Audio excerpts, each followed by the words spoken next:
박수영 의원님 질의하여 주십시오.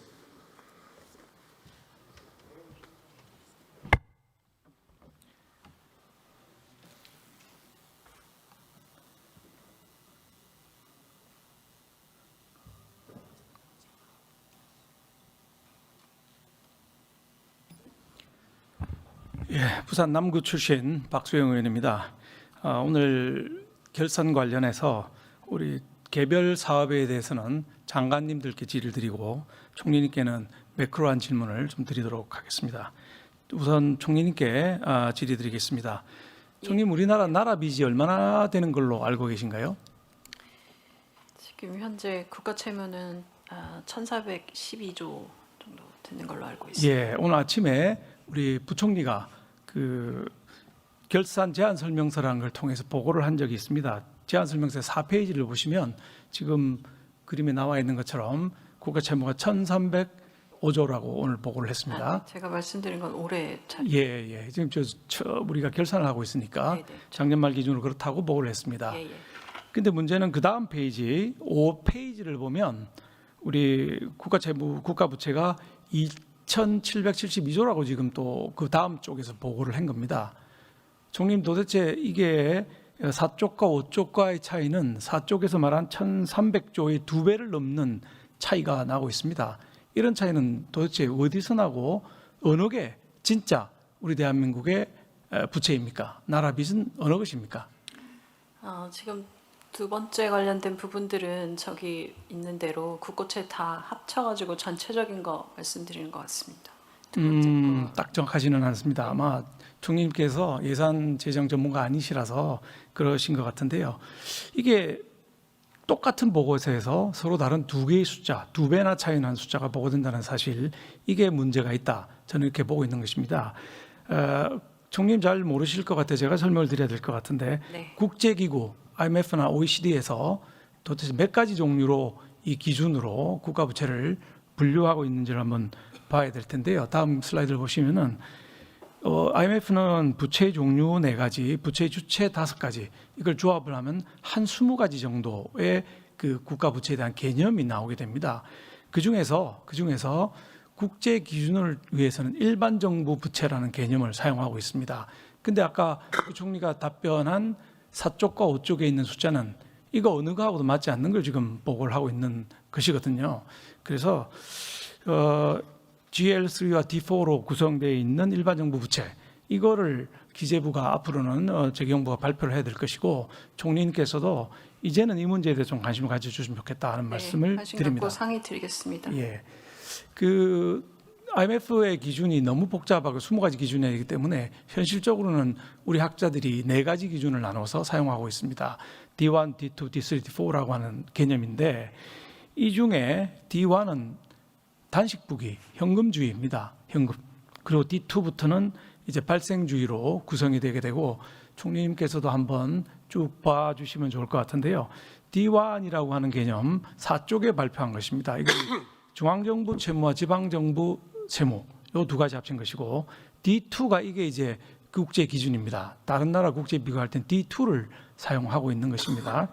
여기는 D1에다가 중앙정부와 지방정부의 비영리 공공기관들이 많이 있지 않습니까? 네. 뭐 도로공사라든지 등등 많이 있을 텐데 비영리 공공기관 부채를 합쳐서 D2라고 하는 것입니다. 그다음에 D3, D4가 있는데 D4는 군인, 공무원 그리고 국민연금의 충당 부채까지 합니다. 총리님, 내부에 근무하셨죠?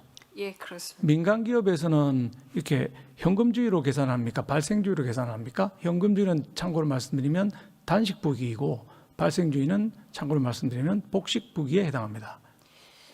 민간에서는 제가 그 부분까지는 정확히 보고 사업을 하지는 않았어서 정확히 어떤 저기를 보는지는, 네이버 같은 경우는 사실은 조금 이상하다고 생각하실지 모르겠지만 예산 개념이나 이런 결산이나 이런 부분에 대해서 이렇게 CFO 조직 외에는 이렇게 면밀하게 들여다보진 않습니다. 이유는 아까 제일 처음에도 말씀 주셨던 부분들하고 연결돼 있다 생각되는데요.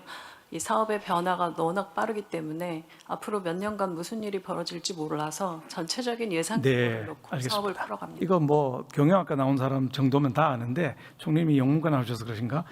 이 민간 기업은 전부 발생주의, 복식부기 얘기를 하고 있습니다. 단식부기로 한다는 건 전혀 맞지 않는 일이고요. 과거의 일이고 전부 복식부기, 상법도 그렇게 하라고 규정을 하고 있는 것입니다. 근데 오늘 5페이지에서 발표했던 부총리의 숫자, 이건 또 저 학자들이 얘기하는 D1, D2, D3, D4는 전혀 다른 부채를 지금 발표하고 있는 것입니다. 즉 다시 말해서 우리 부총리와 재경부에서 가지고 있는 숫자라고 하는 것은 국제 기준에도 맞지 아니하고 또 우리 학자들이 주장하는 기준에도 맞지 아니하는 숫자를 지금 내놓고 있기 때문에 4페이지하고 5페이지에 2배 이상 차이 나는 국가 부채를 지금 나라 빚을 발표를 하고 있는 것입니다. 세부적인 부분은 부총리가 추가로 답변. 그러니까 제가 안 그래도 부총리한테 또 물을 겁니다. 아까 말씀드린 것처럼 구체적인 거는 물을 예정입니다. 자, 국제 기준은 D2인데 대통령님을 포함해서 총리님, 경제부처 장관들도 다 다른 나라 거는 D2를 얘기하면서 우리나라 거는 D1을 지금 얘기하고 있는 문제가 있기 때문에 이거를 제가 수차례 경제부처에 얘기를 했지만 고치가 않고 있습니다. 총리님께서 관심 가져주시기를 부탁을 좀 드리겠습니다. 자, 이것도 아마 잘 모르실 것 같은데 우리나라가 D2 기준으로 하면 다른 나라보다 부채가 많습니까, 적습니까? 네, 뭐 그 부분도 부총리가 답변 드리는 게 좋겠습니다. 예, 예. 우리 부총리한테 제가 또 다시 물어봐야 되겠네요. 자, 다음 그래프를 슬라이드를 보시면은 국제 비교 기준인 D2 기준으로 볼 때에 우리나라가 지금 그 기축통화국과 비기축통화국이 있거든요. 우리나라는 기축통화국입니까, 비기축통화국입니까? 그건 아시겠죠? 네, 비기축통화국. 그렇죠. 네. 그 비기축통화국 11개 국가랑 비교를 지금 해놓은 슬라이드를 제가 올려놓고 있습니다. 저 노란색이 우리나라 거고요. 하얀색이 비기축통화국 11개국의 평균입니다. 근데 평균을 보시면 올해는 우리가 평균보다 약간 낮은 정도의 그 GDP 대비 비율을 가지고 있지만 내년부터는 급속도로 올라가서 2031년이 되면 무려 8.7%포인트 차이가 날 거다. 이게 IMF 예측입니다. 그러니까 우리 재정이 국제 기준인 D2로 보더라도 매우 위험한 상황에 있다. 이건 개념을 몰라도 그래프를 보시면 아실 수 있을 거라고 생각을 하고 있습니다. 자, 이제 제일 큰 문제는 이건데 우리 기준을 D2하고 D1이 있고 D4까지 있으면 같은 기준으로 비교해야 되지 않겠습니까, 총리님? 그건 막 상식적이죠. 네, 뭐 비교 대상을 동일한 기준으로 놓고 그렇죠. 동일하게 놓고 그렇죠. 그렇죠. 앞으로 좀 그렇게 해주셨으면 좋겠습니다. 이재명 대통령부터 시작해서 부총리까지 전부 우리나라 거는 D1을 대고 다른 나라 거는 D2를 대서 마치 우리나라의 부채 비율이 적은 것처럼 호도하는 경향이 지금 있습니다. 그래서 앞으로는 사실 내용에 대해서는 물론 제가 부총리한테 또 질문할 겁니다. 염려 안 하셔도 됩니다. 그다음에 그 D2도 우리나라의 경우에는 국가 부채를 담기에 부족한 수준입니다. 다른 나라는 다 D2로 한다고 말씀드렸는데 우리나라의 특수 사정이 또 있습니다. 그게 뭐냐? 이제 그 군인, 공무원 그리고 국민연금에 대해서 적자가 나게 되면 이거를 국가가 책임지고 갚아야 된다는 조항이 법률에 들어있는 거의 유일한 나라입니다. 다른 나라는 D4를 안 하는 이유가 이 충당 부채가 법적인 부채로 안 되어 있습니다. 그런데 우리는 법적인 부채로 지금 되어 있는 것이거든요. 지금 조문을 제가 군인연금법과 공무원연금법 그리고 국민연금법 조문을 내놨는데 이 조문을 완전히 포퓰리즘이죠. 국가가 빵꾸 나면 갚아주겠다, 적자 나면 갚겠다 이렇게 규정이 되어 있기 때문에 그러면 복식부기로 보면 이미 부채는 발생하고 있는 것이고 따라서 반영돼야 된다는 것이 D4의 개념입니다. 따라서 저는 우리나라가 D4까지 다 발표를 해야 된다고 보는데 다음 슬라이드를 한번 봐주시면 이게 D1부터 D4까지를 제가 숫자를 표시를 해놓은 것인데 D1은 이제 부총리께서 쭉 발표를 하고 계시고요. D2, D3는 2년 뒤에 발표를 하기 때문에 지금 통계 자료가 24년까지밖에 안 돼 있는 걸 보실 수가 있을 것입니다. 그리고 심지어 D4는 기재부에서 발표를 안 합니다. 재경부에서 발표 안 하기 때문에 우리 의원실에서 추계를 해서 지금 2024년까지 발표를 해놓고 있는 상황입니다. 이게 2025년에 국민연금 충당 부채까지 들어갔기 때문에 그것까지 다 추계하게 되면 엄청나게 높은 수준으로 올라가서 GDP 대비 200% 정도 될 걸로 보고 있습니다. 따라서 우리나라 GDP 대비 이게 50% 정도 수준밖에 안 된다. 그래서 안심할 수 있다. 그래서 확장 재정을 해도 된다. 이런 개념으로 보시면 큰일 날 수도 있다. 이런 말씀을 드리고 뭐 자꾸 부총리한테 넘기시니까 제가 부총리한테도 질문을 하도록 하겠습니다. 근데 말씀 잘 들었습니다. 네, 총리님. 예. 근데 IT 전문가시잖아요. 그래서 총리로 발탁되신 거고. 근데 IT 전문가신데 우리나라가 D2나 D3 이거를 2년이나 뒤에 1년과 그 다음에 12월에 발표하는데 이게 이렇게까지 2년이나 뒤에 발표해야 되는 정도의 실력밖에 안 되나요? 좀 IT를 통해서 좀 당길 수 없을까요? 제가 뭐 IT 전문가 저 부분은 좀 다른 영역들을 말씀하고 계신 것 같습니다. 그래요? 네. 총리님 그럼 전공이 뭡니까? 뭘 물어보시면 좀 시원시원하게 답변해 주실 겁니까? 네, 의원님이 물어보시는 건 어려운 질문들이 많아서 우리나라 경제가 어렵습니다. 우리 세제도 어렵고 전부 다 어려워서 그렇습니다. 네. 자, 그러면 전체적인 그림에서 추경 예산. 작년에 우리 오늘 주제가 이제 결산이지 않습니까? 작년에 우리 추경을 얼마 편성했습니까? 지금 뭐 질문 주시고 나니까 머리가 서서 네. 아, 예, 아이고, 네. 예. 오늘 아주 자, 1차에 우리가 네. 13조 8천억, 2차에 31조 8천억 이렇게 추경을 편성해서 추경 총 규모는 45조 6천억이었습니다. 근데 이 편성을 했으면은 그 큰 돈이지 않습니까? 엄청난 돈입니다. 45조 같으면은 이 돈을 편성했으면 집행률이 잘 해야 될 거 아닙니까? 나라 경제 살리기 위해서 추경하자고 억지로 해서 우리 국민의힘에서 반대하는데도 불구하고 추경을 밀어붙여서 했으면 집행을 많이 해야 될 거 아닙니까?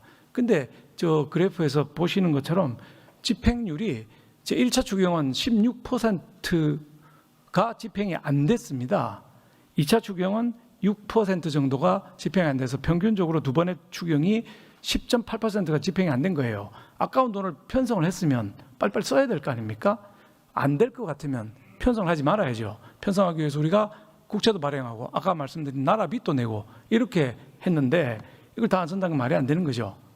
어떻게 생각하십니까? 네, 뭐 집행률 높이는 것은 굉장히 중요한 일이고 작년 내내 저희가 집행률 높이기 그렇죠. 위한 얘기들을 굉장히 많이 그렇죠. 했었습니다. 예. 네. 근데 작년에 세부 사업을 보면 총리님께서 중기부 장관도 하셨잖아요. 네. 중기부 사업에 중소기업 모태조합 출자 이걸 또 3천억 추경 편성했는데 한 푼도 안 쓰셨어요. 실제 투자가 하나도 없었다는 보고가 있는데 어떻게 생각하십니까?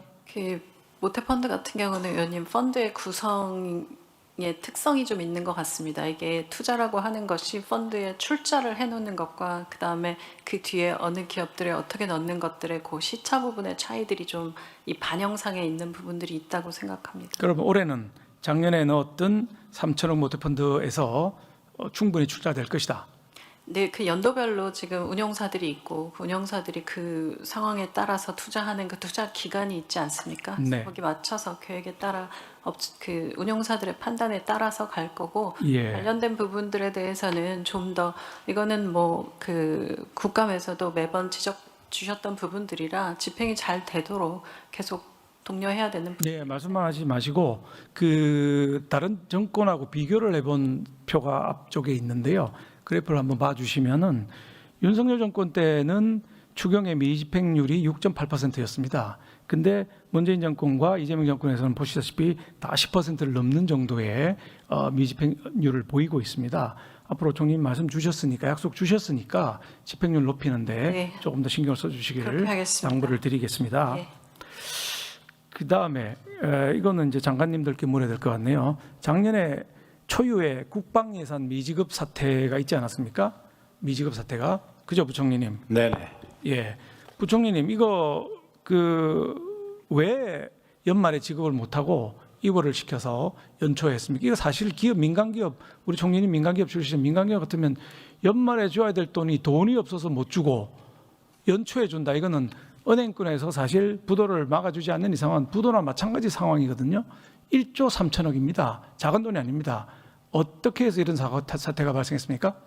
예, 작년에 이제 국방비 같으면은요, 국방비는 주로 이제 12월 달에 많이 이제 집행이 되는 것 같습니다. 집행이 되는 것 같고, 작년에 저희들이 이제 경제가 워낙 어려우니까 조기 집행을 촉진하다 보니까 다른 부처는 이게 집행이 아주 잘 됐습니다. 잘 됐는데 이 국방부 쪽은 연례적으로 불용이 많습니다. 그래서 저희들도 그걸 감안했는데 또 하필이면은 그 세외 수입이 또 많이 줄었습니다. 한 3조 9천억 정도 줄다 보니까 이런 미스매치가 일어나가지고 일시적으로 발생해서 저희들도 깜짝 놀랐는데 앞으로도 그래서 이제 앞으로는 월 단위로 좀 이렇게 집행을 좀 독려하고 또 국방비도 연도 말에 12월 달 하다 보니 이게 집행될지 안 될지도 모르고 또 다른 지역은 또 집행이 잘 되고 이러다 보니 그쪽으로 돈을 주고 세액 수입은 또 안 들어오고 하는 그런 불가피한 상황을 했다는 점에 대해서는 송구하게 생각하고요. 앞으로는 저희들이 그 필수 자금 같은 경우는 진짜 별도로 계리를 해가지고 주요 사업 중심으로 배분한다든지 이런 제도 개선을 하겠다는 말씀. 예, 부총님, 올해 1월 3일 네. 연초에 재정경제부가 보도자를 냈는데 그 입장이 보면 국방부와 방사청이 연말에 너무 늦게 예산을 신청해서 배정을 해주지 못했다 이렇게 답변했습니다. 맞습니까? 예, 그러니까 그런 집행이 좀 더딜 거라 하는데 갑자기 또 집행이 되니까 신청 오니까 저희들은 집행이 안 될 걸로 잡혀 있었고 또 집행이 된다 해서 그래서 이제 그런 사태가 발생했다. 국방부 장관님, 1월 7일 날 법사위 전체에서 이 문제에 답변을 하셨거든요. 네. 근데 뭐라고 답변하셨냐면은 절차와 시기를 준수해서 진행했는데 예산을 늦게 신청한 건 없다. 이렇게 답변을 하셨어요. 속기록에 나와 있는 내용입니다. 자, 경제부총리는 늦게 신청해서 좀 못 줬다 이렇게 말씀하시고 국방부 장관님은 늦게 신청한 건 없다 이렇게 말씀하시는데 누구 말이 맞는 겁니까? 네, 실무자 간의 약간의 그 행정적 절차에 있어서 오류가 있었던 것 같습니다. 연초에 미집행분을 연초에 바로 집행을 했습니다. 연초에 집행했는데 예. 그게 초유의 사태라는 거죠. 1조 3천억에 대한 국방비 지급을 안 해서 청소하시는 분들, 식당 운영하시는 분들, 그다음에 방사청은 우리 무기 체제에 대한 지급 이것까지 전부 해서 작은 돈이 아니라냐 1조 3천억이 이렇게 펑크가 난 초유의 사태가 발생한 것입니다. 근데 두 분의 말씀이 다르니까 제가 참 드릴 말씀이 없는데 부총리님, 네, 올해부터는 이런 사태가 발생 안 한다고 보면 되겠습니까? 네 그렇습니다. 그래서 저희들이 이제 시스템도 개편하고 이제 주요 사업 그러니까 또 발생하면 책임지실 수 있습니까? 안 나도록 하겠습니다. 알겠습니다. 시간이 너무 빨리 흘러가서 제가 물가에 대한 질문을 좀 해야 되겠습니다. 물가는 총리님한테 할까요? 부총리님한테 할까요? 저한테 하시죠. 자, 부총리님, 예, 이 온라인에서 이런 게시물이 지금 떠 있습니다. 윤석열 때가 태평성되었다. 왜냐? 나라의 제일 큰 고민이 대파가 비싸다는 거였다. 이게 이제 인기 저걸로 인터넷에 지금 떠 있는 온라인상에 떠 있는 게시물입니다. 대파 비싸다고 난리를 쳤다. 이런 내용이죠. 근데 지금 대파가 아니라 지금 물가는 그때 대파보다 훨씬 더 올라가 있습니다. 2024년 4월 총선 당시에 대파가 1kg 가격이 2,440원이었는데 지금 대파 1kg는 3,100원, 그때보다 무려 700원이나 더 올라간 것이고요. 그뿐만 아니라 다른 식료품들 가격도 보시면 계란이 무려 17%, 쌀은 13%, 김은 13%, 김밥도 지금 한 줄에 4,000원을 하고 있습니다. 그래서 김밥을 요새 김밥이 아니라 기본 김밥입니다. 금밥이라고 부른다는 얘기가 온라인상에서 많이 떠들고 있는 상황이거든요. 그 물가가 이렇게 많이 올라가는데 물가 상승의 근본 원인은 뭐라고 생각하십니까? 예, 지금 의원님 지금 말씀해 주신 것처럼 계란 같은 경우는요, 지금 그 조류 독감이라든지 이런 쪽으로 해가지고 많이 이렇게 우리가 예상하지 못한 그런 측면이 있고. 예. 뭐 시간이 없어서 나중에 답변하시고요. 제가 보는 시각과 너무 다릅니다. 개별 종목의 문제가 조금씩은 있겠지만 다른 정권, 다른 시절에 비해서 엄청나게 많은 물가 상승으로 많은 분들이 지금 고생을 하고 계시지 않습니까? 총님도 느끼실 거고요. 부총님도 느끼실 거라고 생각이 듭니다. 이거는 기본적으로 유동성 증가라고 저는 생각합니다. M2 증가율을 이렇게 보시면은 M2 증가율과 증가량을 보시면 이재명 정권에서 지금 엄청나게 많이 올라가고 있는 겁니다. 증가량도 엄청나게 528조 증가를 했고 증가율도 12.2% 증가를 해서 다른 정권 옆에 보시면 박근혜 정권, 문재인 정권, 윤석열 정권까지 했던 것보다 뭐 5배, 6배 이렇게 지금 M2가 풀어지니까 화폐가 증가하는데 물가가 오르지. 뭐 다른 방법이 있겠습니까? 그래서 개별 종목의 문제를 천착하지 마시고 적어도 나라 경제를 전부 책임지시는 부총리님이시니까 M2에 대한 문제 이거를 유심히 보셔야 되는데 지금처럼 박홍근 장관님 편성하는 예산처럼 수퍼 예산을 또 편성하게 되면 M2는 더 늘어나고 물가는 더 올라가서 일반 우리 서민들 고통이 더 심해질 우려가 있다. 이걸 정말 염두에 두셔야 될 거라고 생각을 합니다. 시간이 다 돼가지고 제가 더 질문할 수는 없는데 추가 질의 때 더 하도록 하겠고 일단 이 민생 이걸 좀 신경을 써서 잘 해주시길 바라고 우리 재정이 파탄나지 않도록. 예, 존경하는 우리 박수영 의원님 좋은 질문 감사합니다. 물가는 저희도 이게 가장 정책의 우선순위입니다. 우선순위인데요.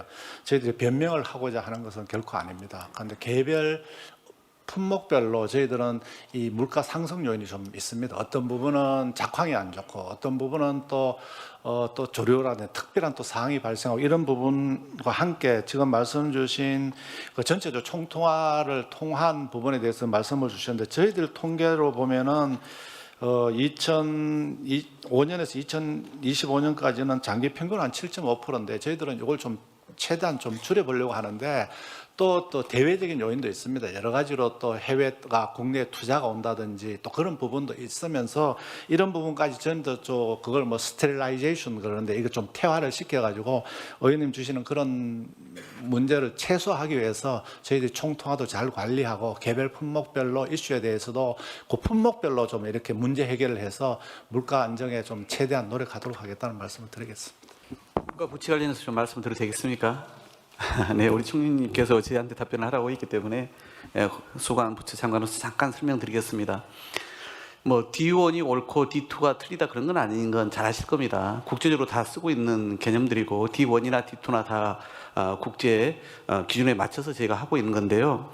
뭐 D1은 알다시피 또 국가재정법에 의해서 저희가 산출을 하고 있는 것이고 그렇기 때문에 알다시피 지금 현금주의로 우리가 운영하다 보니까 결국은 우리나라에서는 이 D1을 활용하는 것이 불가피하다는 거고요. 그러나 우리가 국제 비교를 하는 데 있어서는 D2를 다 사용하고 있죠. 그건 뭐 여러 번 재경에서 우리가 말씀을 들어서 알고 계실 겁니다. 오늘 이제 말씀하신 D4까지 얘기를 하셨는데 왜 이런 것까지 좀 다 이렇게 이런 큰 규모로 커질 텐데 이런 걸 좀 혹시 집계도 제대로 하지 않냐. 사실 그 어느 나라도 이 D4와 관련해서는 국제적 기준이 없지 않습니까? 그러니까 여기 대해서는 산출 중인 국가가 없는 걸로 저는 알고 있습니다. 따라서 우리나라도 그런 산출하고 있지 않다. 다만 결산이 이제 5월 말에 진행이 정부안이 마련되지 않습니까? 그래서 국회로 제출할 때 재무제표상에는 이제 국가 부채에 제가 포함을 시키지 않습니까? 그런 이제 국제적 기준, 그다음에 국내의 현실적인 측면, 그다음에 국제 간의 비교 이런 걸 다 감안하에 저희가 관리하고 있는 것이지 일부러 우리가 뭐 축소하려거나 그럴 의도는 전혀 없다는 것을 우리 의원님께서 잘 알고 계실 것이라 믿습니다. 네, 네, 네.